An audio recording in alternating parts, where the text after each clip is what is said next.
What up, brothers and sisters? Hey, it's me, and what I got for you today is Antone's tuna salad with mayo and provolone and pickles. We're gonna go ahead and we're gonna try this. Found this at the grocery store today, so I thought I'd do a little bit of. This is gonna be my dinner. I thought I'd do a little bit of tell a story and have some dinner. So, all right. Probably gonna need some water, so hang on. All right, I'm back. Got me some water, and I'm gonna give this thing a go. In my backyard, as you guys can see, and we'll see how everything works from here. So, anyway, all right. So my story. Let's try this first.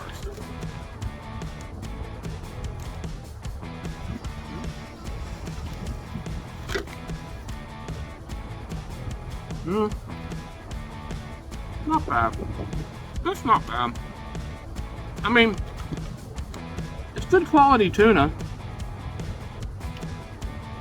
The bread could be better. So, but it's not bad. I mean, not a whole lot to it. It's got some pickles, some cheese. I'm gonna put a little bit of mayo on it. I'm gonna go for a long bike ride tomorrow, so you guys lighten up on me. Dukes! There you go. I got everything in Texas. So anyway, here's my story. When I was a young lad, I decided that halfway through my Air Force career, I was like, you guys, I don't know if you guys know I was in the Air Force. So halfway through my Air Force career, I wanted to go to college. Okay? And I wanted to be an officer, and actually I wanted to be a pilot. But I'll tell you, that's another story. But so I what they call Palace chased into the reserves. Went to college on a cross country and track scholarship, and halfway through it I got an ROTC scholarship too, so that helped a lot. But when I took the AFOQT, which was the Air Force quotient test or whatever, you know, Armed Forces, whatever, officer, the AFOQT, Armed Forces officer quotient test or something, I did rank as a pilot, so I was really happy about that. However, this was at the end of the Cold War. We're talking about 1992, okay? So, end of the Cold War, peace dividend, we're drawing down. So the Air Force said, you can wait maybe 2 years, and maybe we'll have a pilot seat for you. I said, well, what am I going to do for 2 years? And they said, well, you know, you go and you work in some company and stuff, and then we'll recall you. I was like, man, I'm going to have a lot of debt to pay off. I don't know if I can afford that. So, what they said is, I said, well, we can get you active duty faster if you take missiles. And I said, missiles? And they said, yeah, missiles. And I said, what's a missile? And they said, you know, nuclear missiles. And I was like, okay, what's that? And they said, well, you're going to be the guy underground in Montana operating the nuclear missiles, babysitting them, you know, with your finger on the button, ready to launch at any time. I'm like, okay, whatever. So anyway, so I got through college, and I got commissioned. And once I got commissioned, waited three months for a slot. Went out to Vandenberg Air Force Base in California, beautiful place, to start my missile training. And when I got there were 10 of us in the class. And so, you know, we're going through the motions. You know, first you learn your weapon system. You know, we're going to be on Minuteman 3s with what they call the REACT system, which was, you know, brand new launch control system based on Windows. it was just like Windows, you know. You had a window here, and then a window here, and you had a little trackball which served as your mouse, and you just kind of, you know, clicked what you needed to get to. And they still had a key, but it was only one key with you know, little cooperative key turns. And but everything else, you know, all the other procedures are about the same. And I have to really skip around classified here, so you know, I don't know if I'm still abiding by, you know, if I still have to abide by those rules. So it's best that I just do. So the first thing, one of the first things they did is they said, okay, well, what we're going to do is we're basically going to have like a field trip. We're going to go out to LF2, Launch Facility 2, and it's a training site, but it's also where they do a lot of follow-on test evaluation shots. In other words, they pick a missile from, you know, whatever, the Dakotas and Montana, ship it down there, put dummy warheads on it, and shoot it over in the Pacific. Okay, just to make sure that it works. And so this thing's built just like a regular nuclear missile silo. So we get there and we all show our IDs, and we're getting ready to go down there, go down in the elevator shaft. Now you're talking about 60 to 80 feet underground, okay?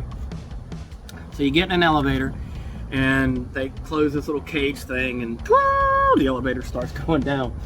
And when the elevator started going down, I started feeling really funny. I was like, oh man.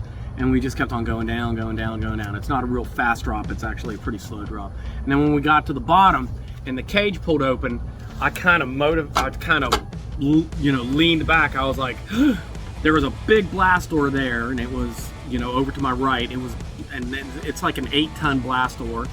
And then there was another blast door for the equipment room over on my left. And when the guy who was manning the silo, the two guys manning the silo, opened up the blast door, you could hear it go psh, like that. I mean, the air equalized because there's a lot of force there. But when I saw him open up that blast door, I hyperventilated.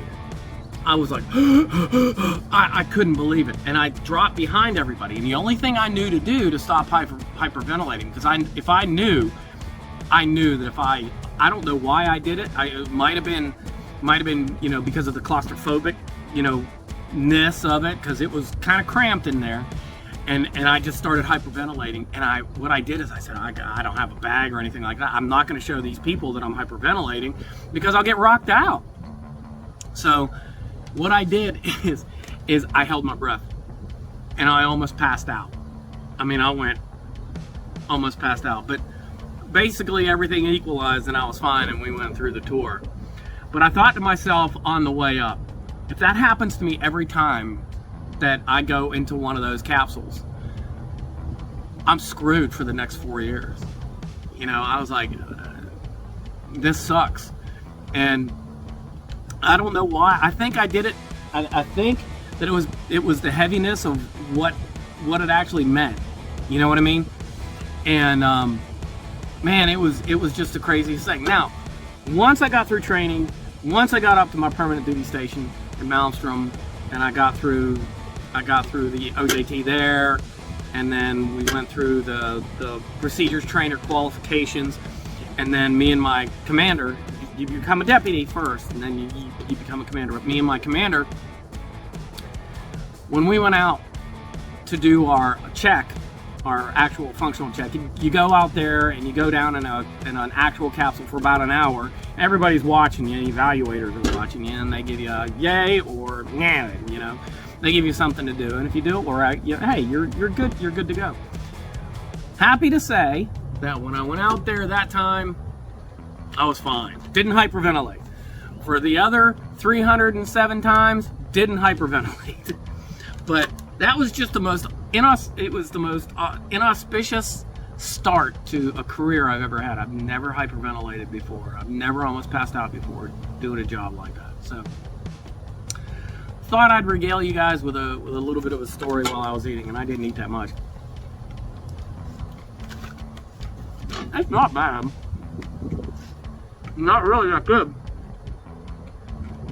but it'll do. Yeah. So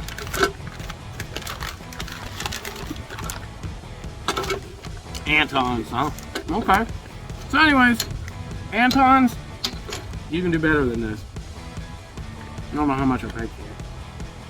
I hope you guys have a great day. Happy Friday. Friday the 13th. You believe that? No. All right. See you later.